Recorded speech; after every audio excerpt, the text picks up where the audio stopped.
तो ये वीडियो उन सभी लड़कियों के लिए है जो अपने बॉयफ्रेंड पे काफ़ी ज़्यादा विश्वास करती हैं और वो सोचती है कि मेरा बाबू ये कर सकता है, मेरा बाबू वो कर सकता है और मेरी मेरी मतलब कि मेरी बहुत केयर करता है। तो भाइयों इस वीडियो को ना, और मेरी प्यारी बहनों, इस वीडियो को आप लोग कंप्लीट एक बार देख लेना कि एक बहुत ज़्यादा प्यार करने वाला एक लड़का एक लड़की के साथ क्या बर्ताव करता है, जिसका नाम क्या था, भूत।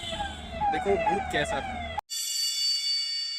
सोनिया के लिए इंस्टाग्राम पर रील्स बनाना ही उसकी जिंदगी बदलने का एकमात्र रास्ता था, क्योंकि उसने न सिर्फ बड़े बड़े सपने देख रखे थे, बल्कि वो खुद एक ऐसे परिवार से आती थी जहां उसने अपने पेरेंट्स को दो पैसे कमाने के लिए स्ट्रगल करते देखा था। उसके माता पिता बिहार से थे, जो काम धंधे की तलाश में दिल्ली में आकर बस गए थे। पूरी फैमिली वेस्ट दिल्ली के नांगलोई में एक किराए के घर में रहती थी। सोनिया के फादर जानवरों का चारा बेचते और माँ घर घर जाकर काम करती थी। पैसों की कमी के चलते सोनिया को भले ही 10th स्टैंडर्ड के बाद स्कूल छोड़ना पड़ा, लेकिन उसने सपने देखना नहीं छोड़ा था। वो अपनी फैमिली को इस गरीबी के दलदल से निकालना चाहती थी और चाहती थी कि उसका खुद का एक घर हो। इसलिए उसने सोशल मीडिया इन्फ्लुएंसर बनने का फैसला लिया।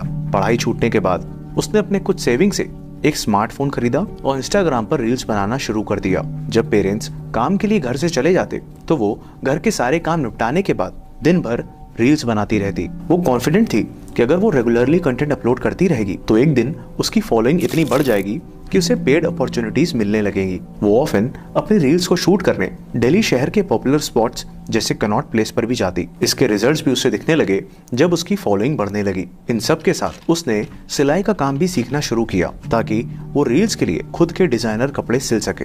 इन शॉर्ट, सोनिया और सोना को हर हाल में सोशल मीडिया इन्फ्लुएंसर बनना था और धीरे धीरे करके उसके 7,000 से भी ज्यादा फॉलोअर्स हो गए। लेकिन किस्मत को तो कुछ और ही मंजूर था।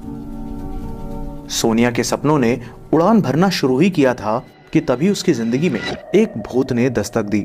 जी हाँ, एक भूत, एक ऐसा भूत जिसने सोनिया की सपनों से भरी कहानी का अंजाम ऐसा बदला जिसकी उम्मीद उसने कभी नहीं की थी। Welcome to the show. My name is Shashwat and you are watching the dark case of Sonia Kumari. Sonia social media की दुनिया में पूरी तरह से डूब चुकी थी, क्योंकि उसके अकॉर्डिंग सिर्फ यही एक तरीका था उसकी किस्मत को बदलने का। लगभग 1 साल पहले जब उसकी उम्र करीब 19 साल की रही होगी, तब उसकी जिंदगी में एक भूत आया और दोनों के बीच लव अफेयर शुरू हो गया। यह सो कॉल्ड भूत कोई पैरानॉर्मल मूवी वाला भूत नहीं, बल्कि उसका सीक्रेट बॉयफ्रेंड था, जिसे वो प्यार से भूत बुलाती थी। शुरुआत में तो सोनिया के घर वालों को इस नए शख्स के बारे में कोई खबर नहीं थी, लेकिन वक्त के साथ सोनिया ने अपने इस रिश्ते को धीरे धीरे दुनिया के सामने लाना शुरू कर दिया। इनफैक्ट अपने इंस्टा अकाउंट पर भी उसके साथ अपनी पिक्चर्स पोस्ट करना शुरू कर दी। सोनिया अपने इस भूत के प्यार में बेहद पागल थी और उम्र के जिस मोड़ पर वो थी, उसमें तो नया नया इश्क कुछ लोगों के सर चढ़कर ऐसे बोलता है कि उन्हें दुनिया में बाकी सारी चीजें दिखाई और सुनाई देना बंद हो जाती हैं। और ऐसा ही कुछ सोनिया के साथ हुआ। सोनिया के नेचर में विजिबल चेंजेस दिखने लगे थे, जिसे उसकी बहन और माँ ने भांप लिया था। उनको ये खबर तो हो गई थी कि सोनिया किसी से प्यार तो करती है, लेकिन वो कौन है, कहाँ रहता है, क्या करता है, इसका अंदाजा उन्हें बिल्कुल भी नहीं था। और जब जब उन्होंने इस बारे में सोनिया से बात करने की कोशिश की तो उसने वही घिसा पिटा जवाब दिया कि उसका नाम भूत है। वो दिन दिन भर फोन पर बात करती, उसकी इंस्टा पोस्ट, रील, स्टोरी और फोन कांटेक्ट, हर तरफ सिर्फ भूत नाम का जिक्र होता। लेकिन सोनिया के दिलो दिमाग में इस सो कॉल्ड लवर भूत का भूत सवार होना उसे एक दर्दनाक अंजाम की ओर ले जाने वाला था। अगस्त 2024, सोनिया की मां रजनी देवी ने नोटिस किया कि सोनिया ने घर से बाहर जाना अचानक से बंद कर दिया था, वरना यूं तो वो मुश्किल से ही घर में पूरा दिन टिकती थी, लेकिन अब वो फ्रीक्वेंटली बीमार भी पड़ने लगी थी। उसकी तबीयत और सिम्टम्स अनयूजुअल थे। इसलिए डाउट होने पर जब उन्होंने सोनिया का चेकअप करवाया तो रिपोर्ट ने उनके शक को यकीन में बदल दिया, क्योंकि उनकी मात्र 20 साल की बेटी सोनिया उस वक्त 5 मंथ्स प्रेग्नेंट थी। अब यहाँ से कहानी उस तरफ करवट लेने वाली है जिस तरफ अंजाम अच्छा नहीं है। इसलिए पहले समझते हैं सोनिया के इस लव अफेयर के बारे में और फिर हम सारे एविडेंसेस को क्लोजली इन्वेस्टिगेट करते चलेंगे। सोनिया ने 61 वीक्स यानी लगभग 15 महीने पहले ये स्टोरी लगाई थी जिससे ये समझा जा सकता है कि लगभग इस दौरान ही उसकी मुलाकात इस लड़के से हुई थी। सोनिया ने लड़के का नाम संजू बताया था, जिसे वो प्यार से अपना भूत बुलाती थी। वो हरियाणा से बिलोंग करता था, लेकिन रेंट पर अपनी फैमिली के साथ सोनिया के घर के पास ही रहता था। लास्ट ईयर यानी 2023 की दिवाली में सोनिया ने संजू को डेडिकेट करते हुए ये रील भी पोस्ट की थी। दोनों की उम्र सिर्फ 19-20 साल की थी, लेकिन सोनिया प्यार में इस कदर पागल थी कि कुछ ही महीनों के इश्क में वो इस लड़के को अपना हस्बैंड मानने लगी थी। इनफैक्ट साल भर पहले इस इंस्टा स्टोरी में उसने उस लड़के को माई हबी लिखा था और 10 महीने पहले इस पोस्ट में भी उसने कैप्शन में माई हबी लिखते हुए ये फोटो अपलोड की थी। ये है सोनिया की लास्ट स्टोरी जो उसने इस साल अक्टूबर 2024 में अपलोड की थी, जिसमें उसने संजू को माई एवरीथिंग मेंशन किया है। अक्टूबर 2024 को सोनिया प्रेगनेंसी के 7th मंथ में एंटर कर चुकी थी। उसने अपनी फैमिली में ओपन कर दिया था कि संजू ही इस बच्चे का पिता है और वो पूरी जिंदगी संजू के साथ बिताना चाहती है, क्योंकि उसने हर तरह से उसे अपना हस्बैंड मान लिया है। वहीं संजू ने सोनिया को बता रखा था कि भले ही वो अपने माँ बाप और बड़े भाई एंड भाभी के साथ रहता है, लेकिन उन्होंने उसे बेदखल कर रखा है। डिलीवरी डेट नजदीक आ रही थी और सोनिया अपनी नई जिंदगी की शुरुआत के लिए एक्साइटेड थी। उसकी संजू से कोई शादी नहीं हुई थी, लेकिन फिर भी इस साल 20 अक्टूबर 2024 को उसने करवा चौथ का व्रत रखा था। उनकी इतनी कम उम्र की बेटी जो ना सिर्फ शादी से पहले माँ बनने वाली है, बल्कि एक शादीशुदा लड़की की तरह एक्ट कर रही है, ये सब देखते हुए वो भी मजबूर थे। इसलिए उन्होंने आखिरकार उसके इस रिलेशन को एक्सेप्ट कर लिया था। करवा चौथ पूजा के नेक्स्ट डे यानी 21 अक्टूबर 2024 की सुबह 4 बजे सोनिया अपना सारा सामान पैक कर घर से निकल गई। जाते जाते वो अपनी बहन से ये बोलकर गई कि संजू की माँ उसे कभी एक्सेप्ट नहीं करेगी, इसलिए वो संजू के साथ अलग जाकर अपना घर बसाएगी। जब सुबह 5 बजे सोनिया की माँ रजनी देवी की आंख खुली तो उन्हें पता चला कि उनकी बेटी घर छोड़कर जा चुकी है। उन्होंने उसे कॉल की तो पहले फोन स्विच ऑफ आ रहा था और फिर कुछ घंटे बाद जब फोन उठा तो दूसरी तरफ से आवाज आई कि मैं संजू बोल रहा हूँ, तुम्हारी बेटी तुम सबसे नफरत करती है और वो किसी से भी बात करना नहीं चाहती। तुम लोग उसे बार बार फोन कर परेशान करना बंद करो। सोनिया की माँ रिक्वेस्ट करती कि आखिर ये बता दो कि मेरी बेटी कहाँ है, कैसी है, लेकिन वो बात करवाने से मना कर देता। पूरा दिन उनकी सोनिया से कांटेक्ट करने की कोशिश नाकाम हो गई। उसी रात 11 बजे जब सोनिया के भाई मनीष ने उसे फिर से कॉल किया तो संजू ने फिर से वही जवाब दिया, लेकिन इस बार मनीष को बैकग्राउंड में कुछ शोर सुनाई दे रहा था, मानो संजू के साथ कुछ लोग और भी हैं। तभी मनीष के कानों में कुछ ऐसा सुनाई पड़ा जिससे उसको एक बड़ी अनहोनी का इशारा मिला।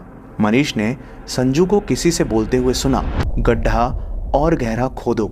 दिल में बैठा यह डर बहुत बड़ा था, इसलिए सोनिया के सभी घर वाले नांगलोई पुलिस स्टेशन में मिसिंग कंप्लेन दर्ज कराने पहुंचे, लेकिन पुलिस ने यह कहते हुए कंप्लेन फाइल करने से मना कर दिया कि लड़का और लड़की दोनों ही बालिग हैं और आपकी बेटी अपनी मर्जी से गई है, इसलिए वो उसमें कुछ नहीं कर सकते। पुलिस से जब निराशा मिली तो उन्होंने खुद से संजू के बारे में पता करना शुरू किया और पता करते करते आखिरकार अगले दिन संजू के घर पहुंच गए। पर यहाँ उन्हें जिस सच से रूबरू होना था उसका ख्याल तो उन्हें सपने में भी नहीं था, क्योंकि सोनिया जिस संजू के साथ गई थी उसका असली नाम सलीम था। सलीम के परिवार वालों ने सोनिया के घर वालों से यह कहकर पल्ला झाड़ लिया कि उन्होंने सलीम को बेदखल कर दिया है और उनका उससे कोई लेना देना नहीं है। सारे रास्ते बंद थे, पुलिस से भी कोई मदद नहीं मिल रही थी और इस नए खुलासे ने तो उस शक को और भी गहरा कर दिया था। अगले दिन यानी 23 अक्टूबर को सोनिया के भाई मनीष के पास पश्चिम बिहार पुलिस स्टेशन से एक कॉल आती है, जिसमें एक पुलिस अफसर मनीष को बताते हैं कि उन्होंने एक लड़के को बिना नंबर प्लेट की बाइक चलाते पकड़ा है और उसके पास से कुछ डॉक्यूमेंट्स और आधार कार्ड मिले हैं। वो आधार कार्ड सोनिया और उसके फादर के थे, जिसे सोनिया अपने साथ लेकर गई थी। मनीष ने फौरन नांगलोई पुलिस स्टेशन पहुंच वहां के पुलिस अफसर को इस बारे में इन्फॉर्म किया, जिसके बाद पुलिस की एक टीम उस लड़के को पश्चिम बिहार पुलिस स्टेशन से नांगलोई पुलिस स्टेशन लेकर आ गई। पकड़ा गया लड़का कोई और नहीं बल्कि वही सलीम उर्फ संजू था। पुलिस ने जब उससे सोनिया के बारे में पूछा तो पहले उसने कहा कि अब वो किसी से मतलब नहीं रखना चाहती है, लेकिन पुलिस ने जब सलीम की अच्छे से खातिरदारी की तब उसकी जुबान से सच निकलना शुरू हुआ और यह सच एक ऐसी साजिश थी जिसमें सोनिया को बड़ी चालाकी से फंसाया गया था। 21 अक्टूबर की सुबह जब सोनिया घर से सारा सामान लेकर निकली तो सलीम उर्फ संजू उसे कार से पिक करने के लिए आया था, जो उसने रेंट पर ली थी। रास्ते में उसने अपने 2 दोस्त पंकज और ऋतिक को भी पिक कर लिया और सभी रोहतक के लिए निकल पड़े। सोनिया ने सलीम से, जो उसके लिए अभी तक संजोई था, उस पर शादी करने का दबाव डालती है, क्योंकि कई महीनों से सलीम शादी की बात पर सोनिया से थोड़ा इंतजार करने को बोल देता।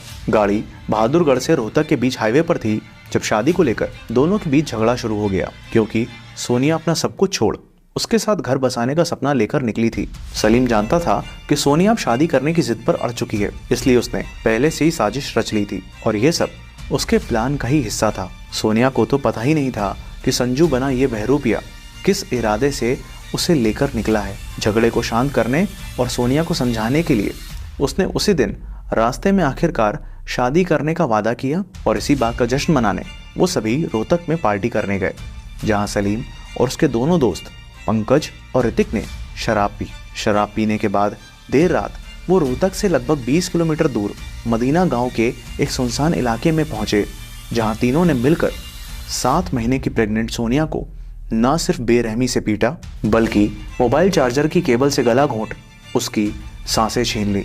ये वही 11 बजे का वक्त था जब सोनिया के भाई मनीष ने कॉल की थी और उस वक्त सलीम अपने दोस्तों से गहरा गड्ढा खोदने को कह रहा था और उसी 4 फीट गहरे गड्ढे में सोनिया को दफन कर तीनों वापस दिल्ली आ गए ताकि किसी को शक न हो। सोनिया ने जिसे अपनी जिंदगी भर का प्यार समझा था, जिसके बच्चे की वो मां बनने वाली थी, वही हैवान बन उसकी जिंदगी मिटा गया। यहाँ तक उसे पेट में पल रहे अपने उस मासूम बच्चे का भी ख्याल नहीं आया। ये पूरा प्लॉट सलीम ने पुलिस के सामने कन्फेस कर लिया। उसने बताया कि सोनिया उसे बार बार शादी करने का प्रेशर डाल रही थी, लेकिन वो इसके लिए तैयार नहीं था। उसने सोनिया से इस बच्चे को अबॉर्ट करने के लिए भी कहा, लेकिन सोनिया हर कीमत में ये बच्चा चाहती थी और उसके साथ घर बसाने की जिद कर रही थी, जिस वजह से उसने सोनिया को हमेशा के लिए रास्ते से हटाने का सोच लिया। सलीम ने बड़े ही प्लान वे में सोनिया को अपने प्यार के जाल में फंसाया था। उसने न सिर्फ अपना नाम संजू बताया, बल्कि हिंदू धर्म से होने का पूरा खेल रचा। इन दोनों फोटोज में अगर आप गौर से देखोगे तो उसने हाथों में कड़ा पहन रखा है। जब वो सोनिया के साथ होता तो कभी कभी माथे पर टीका भी लगा लेता और सारे हिंदू त्योहार भी साथ मनाता। सोनिया के मोहल्ले वालों ने पुलिस को बताया कि उन्होंने इस लड़के को अक्सर सोनिया के घर उस वक्त आते देखा है जब वो घर पर अकेली होती थी। और सबसे शॉकिंग पार्ट, जब हमने इन डेप्थ रिसर्च की तो ये सामने आया कि सोनिया के मर्डर करने के बाद उसने अपनी इंस्टा आईडी का यूजर नेम SSanju_17 से SSalim_17 कर लिया। 2 बातें अभी भी अनक्लियर हैं। पहला कि क्या सोनिया को एंड तक इसकी सच्चाई, इसकी असली आइडेंटिटी पता चल पाई, और दूसरा कि क्या सोनिया ही वो पहली लड़की थी जो इसके जाल में फंसी थी, या इसके पहले भी यह और लड़कियों को यूं ही फंसा चुका था। क्योंकि इसकी इंस्टा आईडी का अबाउट सेक्शन कहता है कि इसने यूजर नेम 10 बार बदले थे। बट एक बात जो एकदम क्रिस्टल क्लियर है वो ये है कि सलीम का इंटेंशन सोनिया के साथ सिर्फ और सिर्फ फिजिकल रिलेशन बनाने का था। उसको सिर्फ अपनी हवस मिटानी थी, जिसके लिए उसने सोनिया से प्यार का ढोंग किया, शादी का वादा कर उससे संबंध बनाए, जिस वजह से वो प्रेग्नेंट भी हो गई। सोनिया को जिस भूत से प्यार था वो वास्तव में एक शैतान ही निकला, जिसे कभी भी उससे प्यार ही नहीं था। अनफॉर्चुनेटली काफ़ी कोशिश के बाद भी हमें बाकी 2 कल्प्रिट्स पंकज और ऋतिक की कोई पिक नहीं मिल पाई है। फिलहाल सभी मुजरिम अरेस्ट कर लिए गए हैं और सोनिया के घर वाले इस बात से हैरान हैं कि जिस सलीम के घर वाले कुछ दिन पहले तक अपने बेटे से संबंध ना होने, उसे बेदखल करने की बात कर रहे थे, आज वही सलीम को बचाने की पूरी कोशिश में लगे हैं। वो लोग मिले तो बोले कि फांसी का सजा दिलवाएंगे, अब बोले कि इसको बेदखल कर रखे, तो अब अपने लड़के को क्यों बचा रहे जाकर के थाने में। शायद सलीम ने बेदखली वाला ड्रामा इसलिए रचा ताकि सोनिया ना कभी उसके घर जा पाए और ना कभी वो उसकी असली पहचान जान सके। सोनिया आज इस दुनिया में नहीं है, लेकिन यह केस उन सभी लड़कियों के लिए एक सबक, एक सीख छोड़कर जाता है जो प्यार में आंख बंद कर अपना सब कुछ लुटाने को तैयार रहती हैं। ये ज़रूरी नहीं कि जो कनेक्शन आप महसूस कर रहे हो, जो इंटेंशन आपके दिल में हो, वही सामने वाले शख्स के अंदर हो। बड़ा आसान है आज के वक्त में कई नकाब ओढ़कर धोखा देना। इसका मतलब ये बिल्कुल भी नहीं है कि आप अपने आसपास सभी पर शक करने लग जाएं, लेकिन ये बेहद ज़रूरी है कि किसी रिश्ते में आगे बढ़ने से पहले थोड़ा ठहरें, थोड़ा वक्त लें, क्योंकि मैंने पहले भी कहा है कि इन सब सिचुएशंस में वक्त ही आपका सबसे अच्छा दोस्त होता है। Please be observant, be vigilant and be cautious. थोड़ा ठहर कर देखने से कभी कभी रियलिटी के ऊपर छाया धुंधलापन मिट जाता है। जैसे उबलते पानी में आपको अपना चेहरा साफ नहीं दिखाई दे सकता, वैसे ही प्यार में पड़े इंसान के दिलो दिमाग में जब इमोशंस और फीलिंग्स उबाल मार रही होती है तो उसके लिए सच्चाई देख पाना मुश्किल होता है, जिसका फायदा वो बहरूपिये उठा लेते हैं और जब तक समझ आता है तब तक समय भाप बनकर उड़ चुका होता है। तो ये था आज का केस। अपना ख्याल रखें, मिलते हैं अगले केस के साथ।